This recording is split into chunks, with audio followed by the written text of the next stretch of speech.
બીએમસીના drainage વિભાગ દ્વારા કુંભારવાડા સ્મશાન સામે મોતનો ખાડો ખોદ્યો। તંત્ર જાણે જાનહાનિની રાહ જોઈ રહ્યું હોય તેમ કામગીરી પૂર્ણ કરવાના બદલે અધૂરી છોડી દીધી।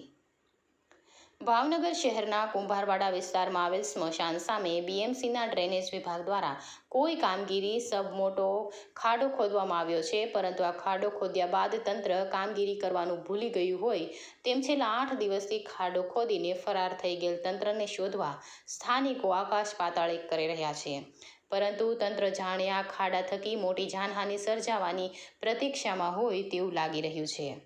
અપાર સમસ્યાઓ અને અલગ અલગ પ્રાણ પ્રશ્નોને લઈને લોકો જીવન પસાર કરે છે તેવા શહેરના કુંભારવાડા વિસ્તારમાં દરરોજ નાના મોટા પ્રશ્નો અને પાયાકીય સવલતોને લઈને લોકોમાં સતત રોષ સાથે આક્રોશ જોવા મળે છે।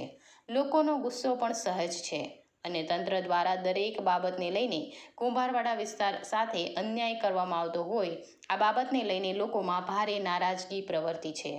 હાલમાં પ્રશ્ન એવો છે કે શહેરના કુંભારવાડા વિસ્તારમાં આવેલ સ્મશાન સામે ભાવનગર મહાનગરપાલિકાના ડ્રેનેજ વિભાગ દ્વારા મોટો ખાડો ખોદવામાં આવ્યો છે।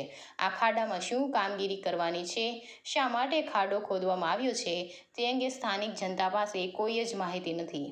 ખાડો ખોદ્યા બાદ કામગીરી સત્વરે પૂર્ણ કરવાને બદલે તંત્ર દ્વારા માત્ર ખાડો ખોદીને છેલ્લા 8 દિવસથી કામગીરી જેસે તે સ્થિતિમાં છોડીને પડતી મૂકી દેવામાં આવી હોવાનું સ્થાનિક લોકો જણાવી રહ્યા છે। દરરોજ કુંભારવાડા તેમજ આસપાસના વિસ્તારોમાં લોકોના મૃત્યુ થતા અગ્નિદાહ માટે કુંભારવાડાના સ્મશાનનો ઉપયોગ કરવામાં આવે છે। પ્રતિદિન 3 થી લઈને 5 જેટલા સબ અંતિમ સંસ્કાર માટે લાવવામાં આવે છે, ત્યારે અંતિમ યાત્રા સમય પણ મૃતક અને ડાઘુઓને ખાડારૂપી ચેલેન્જનો સામનો અવશ્ય કરવો પડે છે। અંતિમ સંસ્કાર માટે આવતા ડાઘો સહિત સ્મશાનમાં મંદિર પણ આવેલું હોય દરરોજ મોટી સંખ્યામાં શ્રદ્ધાળુઓ આ મંદિરમાં દર્શન માટે પણ આવતા હોય છે, ત્યારે ખાડો સમસ્યાનું ઘર બન્યો છે। ખુલ્લા ખાડાને લઈને કોઈ ચેતવણી કે સિગ્નલ પણ મૂકવામાં આવ્યા નથી। રાત્રિના સમયે રોડ કાંઠે ખાડો આવેલો હોય કોઈ ગંભીર અકસ્માત કે મોટી જાનહાનિ સર્જાવાની પૂરેપૂરી સંભાવના રહેલી છે, ત્યારે તંત્ર દ્વારા ખોદેલા ખાડાની કામગીરી વહેલી તકે પૂર્ણ કરવાની લોકો માંગ કરી રહ્યા છે। રિપોર્ટર ફિરોઝ મલેક, ભાવનગર।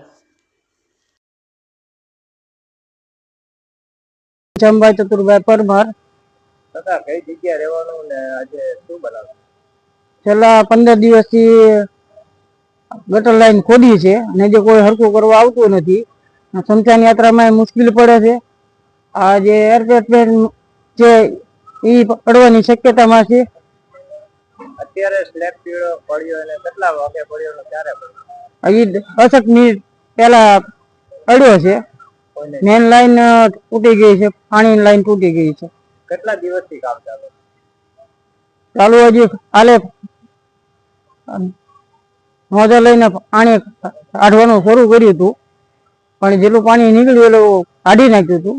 પછી મને ખબર ન હોય, મારી અહીંની નોકરી પૂરી થઈ જાય એટલે હું અહીંથી ઘરે હોઈ જાઉં 8 વાગે। કેટલા દિવસથી કામ ચાલુ છે? કામ કોઈ કરવા જ નથી આવ્યું 15 દિવસથી। કયો વિસ્તાર? કુંભારવાડા મોક્ષ મંદિર। રમેશભાઈ ધોરાભાઈ સોલંકી હું। કયો એરિયો છે? આ કુંભારવાડા મોક્ષ મંદિર એરિયો સાહેબ ગણાય એમ।